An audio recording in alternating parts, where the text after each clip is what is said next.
میرے بیٹے نے جب سے یہ خبر پڑھی اسے نیند نہیں آ رہی، یہ شدید ڈپریشن میں چلا گیا۔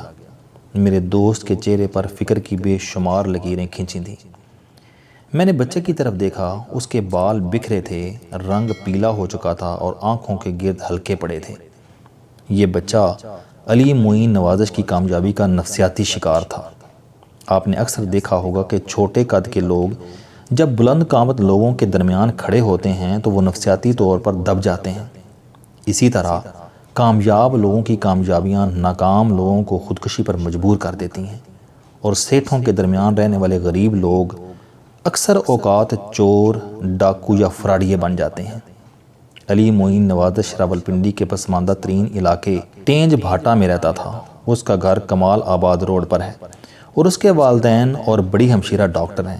علی معین نوازش نے اے لیول کے امتحانات کے دوران 23 مضامین رکھے اور 21 مضامین میں اے گریڈ، ایک میں بی اور دوسرے میں سی گریڈ حاصل کیا۔ یہ دنیا میں آج تک ریکارڈ ہے، اور اس ریکارڈ کی بنیاد پر اس کا نام Guinness book of world record میں آ گیا۔ دنیا کی 10 بڑی یونیورسٹیوں نے اسے اسکالرشپ دینے کا اعلان کیا، لیکن اس نے کیمبرج یونیورسٹی کا انتخاب کیا اور وہ اس وقت یونیورسٹی کے اخراجات پر کیمبرج میں تعلیم حاصل کر رہا ہے۔ اس کے 23 مضامین مختلف نوعیت کے تھے۔ وہ روزانہ 8 گھنٹے پڑھتا تھا اور اس پڑھائی کی بنیاد پر اس نے یہ حیرت انگیز کامیابی حاصل کی۔ یہ خبر جب پاکستانی اخبارات میں شائع ہوئی تو اے لیول کے بے شمار بچے نفسیاتی دباؤ میں آ گئے۔ میرے دوست کا بیٹا بھی ان بچوں میں شامل تھا۔ میرے دوست نے مجھ سے پوچھا، کیا تمہارے بچوں نے یہ خبر پڑھی تھی؟ میں نے ہاں میں سر ہلا دیا۔ اس نے پوچھا ان کا کیا رد عمل تھا؟ میں نے فوراً جواب دیا، نارمل، بلکہ میرا خیال ہے کہ وہ اب تک اس خبر کو بھول بھی چکے ہوں گے۔ اس نے پوچھا، کیا تمہارے بچے لائق ہیں؟ میرا مطلب ہے پڑھائی میں کیسے ہیں؟ میں نے ہنس کر جواب دیا، مکمل طور پر نالائق ہیں۔ انہوں نے اے گریڈ تو رہا بہت دور، انہوں نے کبھی بی بھی حاصل نہیں کیا، اور میں ہر مہینے ان کے اسکول ٹیچر سے بےعزتی کرواتا ہوں۔ میرے دوست نے حیرت سے میری طرف دیکھا اور پوچھا، کیا تمہیں ٹینشن نہیں ہوتی؟ میں نے ہاں میں سر ہلا کر جواب دیا، کبھی کبھی ہوتی ہے، لیکن یہ سوچتا ہوں کہ انسان کی اصل زندگی اسکولوں، کالجوں اور یونیورسٹیوں کے بعد شروع ہوتی ہے۔ انسان کا اصل امتحان سلیبس اور ڈگری نہیں، زندگی ہے، اور امتحانوں میں ناکام ہونے والے اکثر بچے زندگی میں کامیاب ہو جاتے ہیں۔ اس نے پوچھا کہ علی معین نوازش کی خبر پڑھ کر تمہیں کیا محسوس ہوا تھا؟ میں نے فوراً جواب دیا، خوشی ہوئی تھی، ہمارے ایک بچے نے پوری دنیا میں ملک کا نام روشن کر دیا۔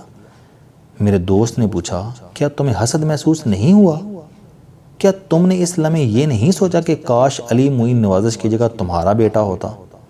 میں نے کہہ کر لگایا اور اس سے الٹا سوال پوچھا کہ کیا تم یہ خبر پڑھ کر جیلس ہو گئے تھے؟ میرے دوست نے ایک لمحہ سوچا اور اعتراف میں سر ہلا دیا۔ میں نے پوچھا، کیوں؟ اس نے سوچ کر جواب دیا کہ میں اس کی جگہ اپنے بیٹے کو دیکھنا چاہتا تھا۔ میں نے کہہ کر لگایا اور اس سے پوچھا، علی معین نوازش اور تمہارے بیٹے میں کیا فرق ہے؟ وہ بولا، میرا بیٹا نالائق ہے، جبکہ علی ایک لائق، ذہین اور محنتی بچہ ثابت ہوا۔ میں نے فوراً اس کے الفاظ پکڑ لیے، ثابت ہوا۔ اس نے حیرت سے میری طرف دیکھا۔ میں نے عرض کیا کہ تمہارے بیٹے اور علی معین نوازش میں صرف 2 لفظوں کا فرق ہے، ثابت ہوا۔ تمہارا بیٹا ابھی تک اپنی ذہانت، محنت اور لائقی کو ثابت نہیں کر سکا، جبکہ علی معین نوازش نے یہ ثابت کر دیا۔ تم فرض کرو تمہارا بیٹا اگلے امتحان میں 25 مضامین رکھ لیتا ہے اور یہ 24 مضامین میں ایک گریڈ لے لیتا ہے تو کیا ہوگا؟ یہ بھی اپنی ذہانت کو ثابت کر دے گا۔ گویا فرق صرف ثابت ہوا کا ہے اور بس۔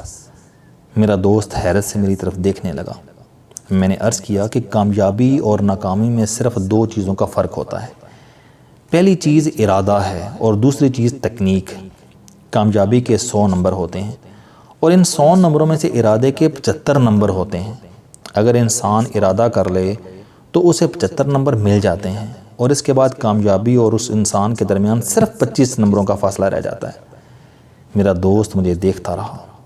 میں نے عرض کیا کہ اگر انسان کا ارادہ کمزور ہو تو وہ 75 میں سے 10 نمبر حاصل کر لے گا، ارادہ ذرا سا مضبوط ہو تو اسے 20 نمبر مل جائیں گے، اور اگر ارادہ پتھر کی طرح مضبوط اور چٹان کی طرح اٹل ہو تو انسان پورے 75 نمبر حاصل کر لیتا ہے۔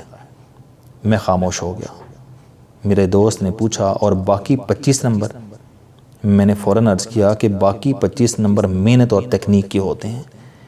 انسان کے پاس ان 25 نمبروں کے لیے 2 آپشن ہوتے ہیں، وہ کسی کامیاب انسان کی تکنیک استعمال کر لے یا پھر اپنی نئی تکنیک ایجاد کر لے۔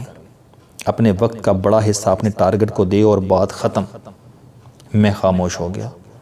میرا دوست غور سے میری طرف دیکھتا رہا۔ میں نے عرض کیا، علی معین نوازش کی کامیابی نے ثابت کر دیا کہ 21 مضامین میں سے A گریڈ لینا ناممکن نہیں ہے۔ اگر ایک بچہ یہ کام کر سکتا ہے تو دنیا کے دوسرے بچے بھی یہ کارنامہ سر انجام دے سکتے ہیں۔ علی معین نے 21 A گریڈ حاصل کرنے کا فیصلہ کر لیا تھا۔ اس نے اس کے لیے تکنیک استعمال کی اور ٹارگٹ اچیو کر لیا۔ آج اگر تمہارا بیٹا بھی یہ فیصلہ کر لے، یہ علی معین کی تکنیکس پر عمل کرے یا پھر پڑھائی کی نئی تکنیک ایجاد کر لے تو یہ بھی کامیاب ہو جائے گا۔ میرے دوست نے چند لمحے سوچا اور پوچھا، کیا یہ اتنا ہی آسان ہے؟ میں نے عرض کیا، ہاں، بلکہ اس سے بھی کہیں آسان۔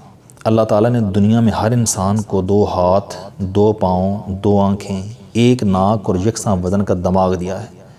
دنیا کے ہر انسان کا دن 24 گھنٹے کا ہوتا ہے اور ہر انسان کے گھنٹے میں 60 منٹ اور ہر منٹ میں 60 سیکنڈ ہوتے ہیں، اور یہ ہمارا ارادہ اور ہماری تکنیک ہوتی ہیں جو ہمارے 60 سیکنڈ، ہمارے 60 منٹ اور ہمارے 24 گھنٹوں کو دوسروں کے 24 گھنٹوں، 60 منٹوں اور 60 سیکنڈوں سے زیادہ قیمتی اور زیادہ فروٹفل بناتی ہیں۔ بل گیٹس کے 60 سیکنڈ اور تمہارے میرے 60 سیکنڈز میں کیا فرق ہے؟ صرف ارادے اور تکنیک کا فرق ہے۔ اگر ہمارے پاس بل گیٹس سے اچھی تکنیکس ہوں اور ہمارا ارادہ بل گیٹس سے زیادہ مضبوط ہو تو ہم اس سے آگے نکل جائیں گے۔ میرے دوست نے چند لمحے سوچا اور پوچھا، لیکن اس فارمولے میں قسمت، لک اور اللہ کا کرم کہاں ہے؟ میں نے فوراً عرض کیا کہ اس فارمولے کے ایک ایک انچ، ایک ایک لفظ میں اللہ کا کرم ہے۔ ارادہ کبھی اللہ کی مرضی کے بغیر مضبوط نہیں ہوتا۔ اللہ کچھ لوگوں کو ارادے کی طاقت خوش ہو کر عطا کر دیتا ہے، جبکہ باقی لوگوں کو یہ قوت اللہ سے مانگنا پڑتی ہے۔ آپ ارادے یا محنت کی نیت کریں، اللہ سے مدد مانگیں، دعا کریں، تکنیکس کے بارے میں معلومات لینا شروع کریں یا اپنی تکنیکس ایجاد کرنے پر غور و فکر شروع کریں، اور اس کے بعد اللہ تعالیٰ کی نصرت کو آسمان سے اترتے ہوئے دیکھیں۔ میرے دوست نے حیرت سے پوچھا، کیا واقعی ایسا ہوتا ہے؟ میں نے عرض کیا، ہاں، بس اللہ انسان کی سنجیدگی کا امتحان لیتا ہے۔ جو ہی انسان اللہ کو اپنی سنجیدگی کا یقین دلا دیتا ہے وہ اپنی مراد پا جاتا ہے۔ آپ آج ارادہ کریں اور اس ارادے کو اپنے وقت کا بڑا حصہ دینا شروع کر دیں۔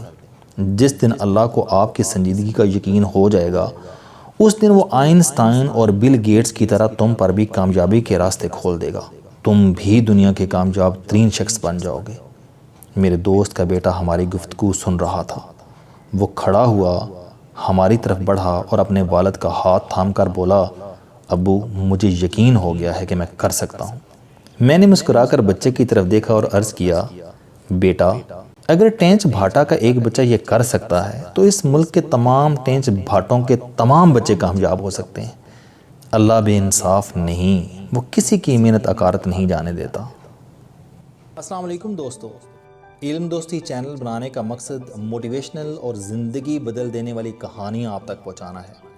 مجھے خوشی ہے کہ آپ احباب کو یہ ویڈیوز بہت پسند آ رہی ہیں۔ کوئی بھی شخص جو مایوسیوں میں گھرا ہو یا کوئی بھی شخص جو اپنی زندگی مثبت انداز سے گزارنا چاہتا ہے، اس کے لیے یہ چینل لائف چینجنگ ثابت ہوگا۔ میرا دعویٰ ہے کہ کوئی بھی شخص اگر اس چینل کی ویڈیوز دیکھ اور سن لے گا تو اس کی زندگی بدل جائے گی۔ اگر آپ کو یہ چینل پسند آئے تو اسے سبسکرائب کرنا نہ بھولیں تاکہ ہر نئی آنے والی ویڈیو آپ تک پہنچ سکے۔ اس ویڈیو کو دوسروں تک ضرور پہنچائیں کیونکہ یہ صدقہ جاریہ ہے۔